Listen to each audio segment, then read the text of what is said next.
You got a guy in Darnold that is starting quarterback caliber. And with this coach and the talent around him, I think Sam Darnold's maybe in the best spot he's ever been in his career to show everybody finally why he was a top 5 pick by the New York Jets and doing all that. He fits this offense too, just like we talked about with J.J. McCarthy. And I'll say too, Mike, this is going to – I mean, for him, it takes the pressure off. And maybe it takes the pressure off the whole organization now where they can just go, hey, wait, this is what it is. Let's get ready. He's our quarterback. Sam Darnold starting on the road, New York Giants, week 1. Okay, that might be better than the rookie starting there anyways, and we'll go. So I'm excited to see what Sam Darnold can do. As you talked about yesterday, right? Or maybe it was the day before. You could be the best player in football and nobody will know it. You could be a really good player and nobody will know it if you're on a bad team. And Sam Darnold, for the most part of his career, is the poster child for that. Yeah, he was on the 49ers last year. He got to play one game at the end of the year, and he looked pretty damn good doing it, right? So, let's see what he does with the body of work, with talent around him, really coached well, and not on a dysfunctional Jets team or Carolina Panthers team that kind of put the bad taste in everybody's mouth about Sam Darnold. How many games has Sam Darnold started in the NFL? The over-under is 50. Oh, gosh. I know. It's. I'm going to say it's barely over that. I'm going to say it's over, just barely.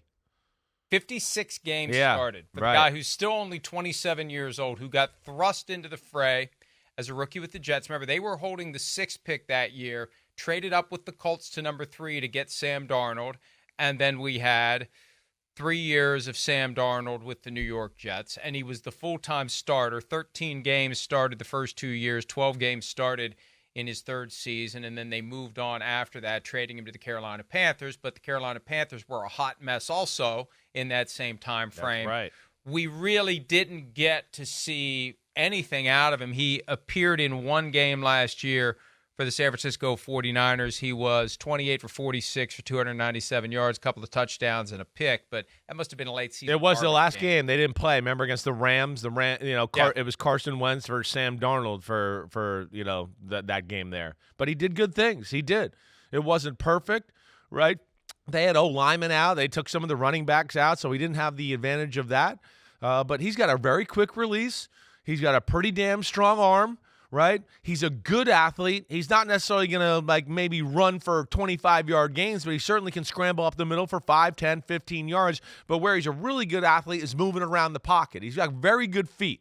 Right? That was part of why everybody loved him coming out of USC, his ability to kind of move in the pocket and play backyard football. That's where the legend of Sam Darnold jumped off out to everybody, right? The Rose Bowl game, right? Wasn't that against Penn State? I mean, he threw for 5 zillion yards in the game, and it was just all these backyard little movement, ooh, bam, sliding around. He's got that type of ability. I'm excited to see what he can do in the Kevin O'Connell offense. Really, I mean, it's if there's one thing that's good about this situation for your Vikings is I am happy for Sam Darnold, who's had a tough shake in the NFL so far. 7 years ago, when you and I had been mashed together like peanut butter and mayonnaise for the first time, Darnold was entering that season, 2017, the presumptive number 1 overall pick. Right. Baker Mayfield eclipsed him. Saquon Barkley ended up 2nd, and then it was Darnold 3rd. But he was the guy going into the season that had that Caleb Williams theme to him. We thought he was going number 1, right? I mean, I think really everybody thought the Jets were going 6-3 to get Baker Mayfield. Right? That was that was. I thought as we got closer, it was very muddled. We didn't really know. Yeah. We didn't really know. Right. But it was going into the season, it was Darnold. Right. And by the time we got to the draft, it's we don't really know. And I think it was a surprise at the end of the day that he went 3. I thought there was maybe some thought he would fall farther and maybe a Josh Allen would go before him. And probably the Jets wish in hindsight that that's how they had played it. Oh, yeah, I think everybody wishes in that draft that they would have taken Josh Allen. That's for sure. Yeah. But, yeah, it was an interesting class there. And, yeah, remember Cleveland kind of surprised us all with going with Baker Mayfield number 1. I think because of, like you talked about, the hype, the USC, Sam Darnold, what they did at quarterback. Baker Mayfield was, again, smaller, right? So that was still a new thing in the NFL. I think everybody kind of had it 6 weeks out from the draft. Oh, Sam Darnold's going to the Cleveland Browns. And somewhere in that whole process, it changed for Cleveland. And they said, we like Baker Mayfield. And, yeah, kind of threw everything into a tizzy there. Okay, I have two questions to see if you remember. I know you'll remember the second one. Okay. I know you'll remember the second one, so I'll save that one.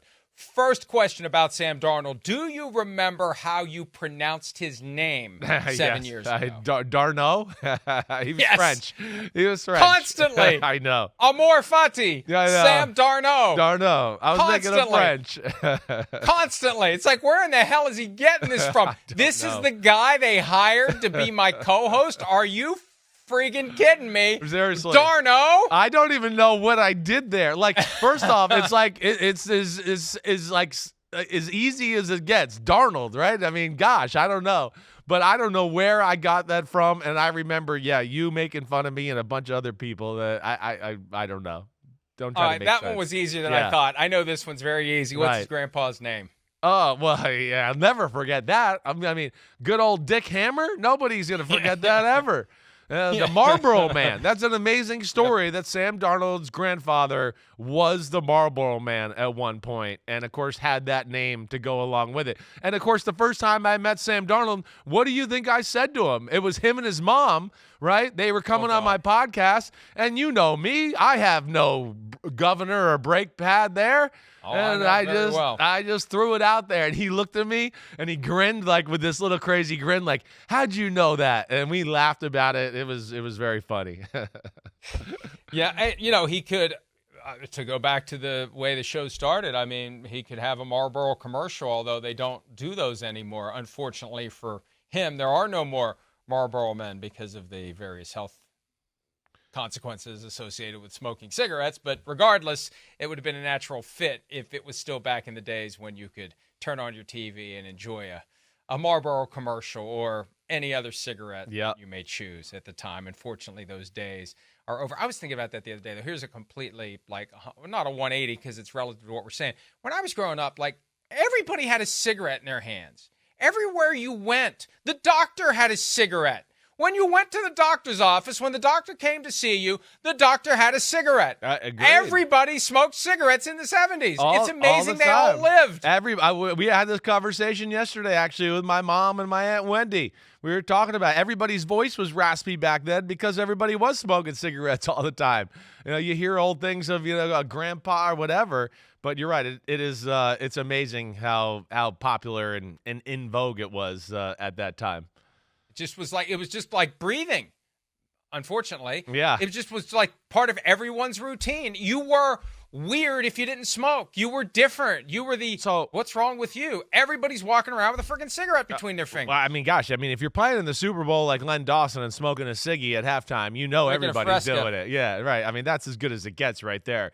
Hi, it's Mike Florio. Thanks for watching PFT on YouTube. Hit subscribe for the latest news and analysis from Pro Football Talk.